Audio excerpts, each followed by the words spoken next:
the resolution on land, which they are collecting information. We are supporting them with that. And we are also trying to engage with local consultants in Hanoi and Dit Bin to help with the technical matter later on when it comes into the application for expression of interest. Apart from that, I think that, and the other topic that we has been discussing with legal and also the HQ team recently is to decide which entity that we're gonna use to bid for the project. I think that the discussion well, that's where we would be able to use the Vestat Wind System AS to do, or we have to use the development entity with some sort of, maybe we need to consortium with some local entity to prove the both financial and experience capability. So Hein is working closely with Baker McKenzie, and we are looking into the proposal that we hope to engage with them soon, and we will have a discussion to decide that structure.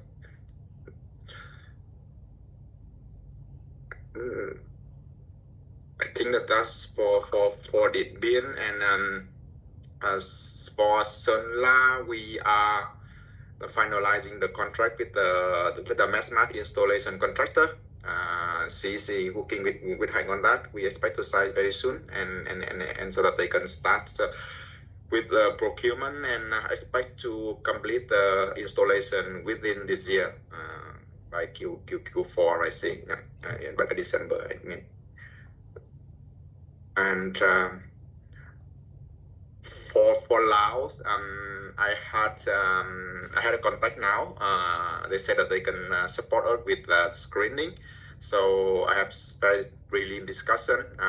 We are finalizing the NDA before we can share with them more detail, and asking them to come back with a proposal on what we need them to do. Yeah. Let's see how it's go with that. I think I'm gonna stop here for any question around that three topics. Merci. Do we have any results from the wind measurement for the projects 3 and 4 in Dien Bien? Sorry, I forget the names. Not with I think that. Yeah, we have not seen the report. I think that we should have a 1 month now. We have the 3 month college. No, for Nato Minh Tiền Dinh. Yeah, 3 month. No. Yeah. How does it look compared to the forecast? Maybe Julian can help to reply this question. I have not seen that report. Yeah.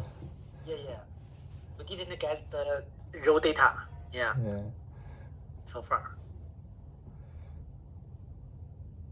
Maybe I think when the measurement data reaching half a year, we can do some preliminary assessment for these two mast. Yeah.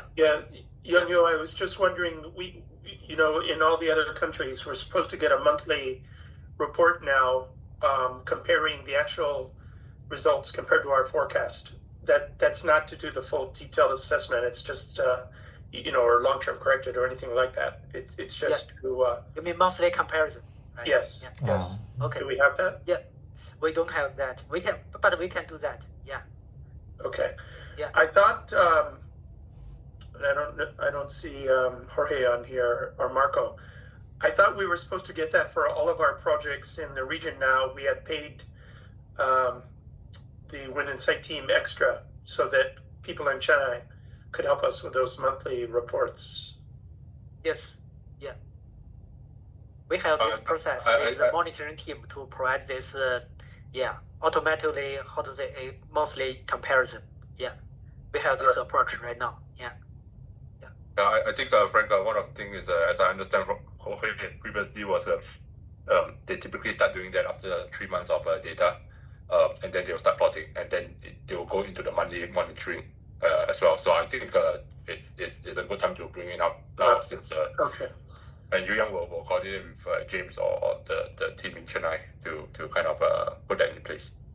Okay, thanks.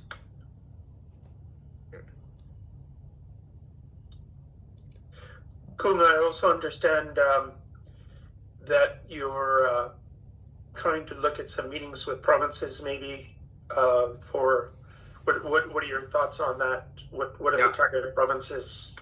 So we have, I think we have identified 3 provinces which have the most byline, I would say. So Lâm Đồng province that include Bình Thuận and Lâm Đồng and Đắk Nông. And what the other one? Đắk Nông. And Đắk Nông. So the 3 provinces with their separate bylines quite big and now combined to a single province.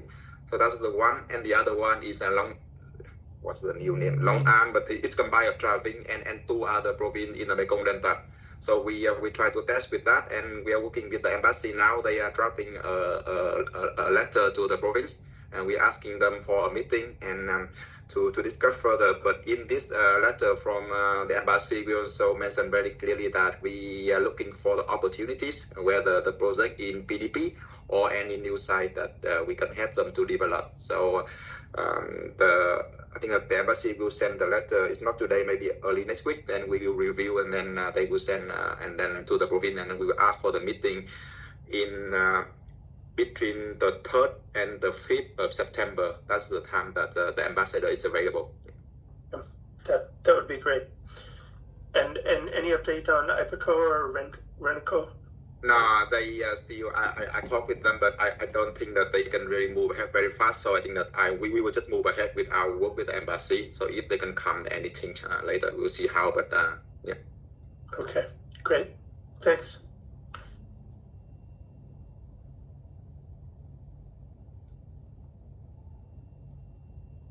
I think that is for Vietnam. Yeah. And of course, I think Wind Insight is also helping to engaging DNV to prepare the energy use assessment report for Dien Bien. Maybe Yu Yang, do you have any updates on that? I know you guys have provided data. Yes, we provided the raw data and the calibration file, and also installation report. And I think we provide all the requirement data they required. Yeah. Okay. We upload to the data room of DNV company. Yeah. So I guess once we have the DNV report, and then we'll see whether we need any additional measurement campaign wind measurement. Then at the same time we'll update DC and ask for additional budget as required. Yeah. Okay. Anything else on Vietnam? Tom or Han, anything on the legal side?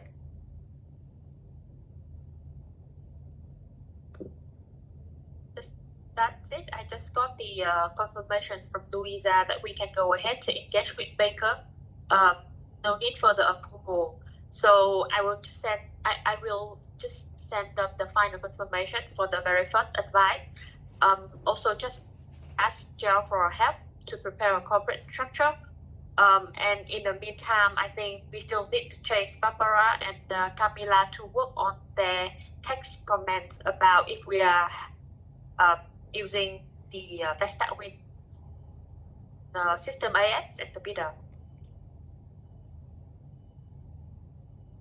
If that's the preferred option recommended by Baker. Yeah. Okay. All right. I think that's all on Vietnam. Jason, Korea. Hi, Frank. Hi. So I would like to start with the onshore first. Read the line that we went to the multi and asking about the status about the Mande Mountain EV application plus the Awara Mountain application, status of the applications. And regarding the Mande Mountain, we didn't get, Jolano did not send the feedback to the multi yet, still, I'll say. That's the number one from the regarding Mande Mountain. Number two, regarding the Awara Mountain, that they got the feedback from the board from the KEPCO our plan for the preliminary plan for the Awara Mountain is acceptable from the KPX plus the Kemco, which is very good news for us. And still that they didn't get any feedback from the Jalanando. Moti didn't get any kind of feedback from the Jalanando. And our main town is Yeongbang local government, but Moti sent it to the another local government, which is Hamgyong. And Hamgyong sent a negative letter to the Moti.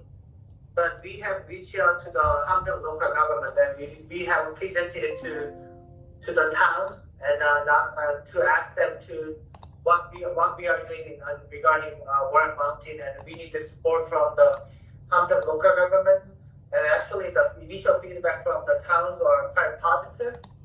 They say that they would like to have, they are asking us to have an additional business presentation, so that next week or within this month that we will go down there and try to deliver the presentation, and we are just arrange a meeting timeline to have a discussion with them. The positive thing is that Hamgyong local government is giving us a positive signal, so that if they would like to have a township agreement with us, that it would be better to have a township agreement with them.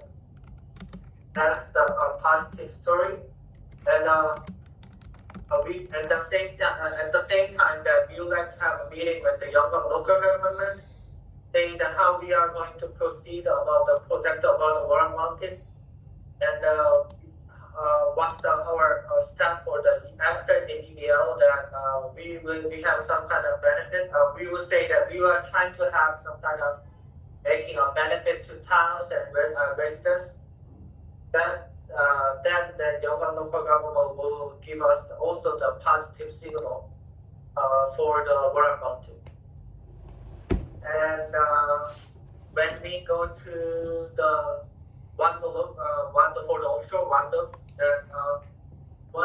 we also explained to the Moti that we are developing the Wando project for the 3 project, and we didn't say about the specific about the wind speed, but we told them that our Wando project has the great wind, and Moti was quite surprised that they are very keen about the Wando project, and they said that if you are going to apply for the EBL, then let us, they would like to have a meeting in advance with us, so that we will try to make a strong relationship with the Moti. And that's why we're trying to find out the relationship with the management level.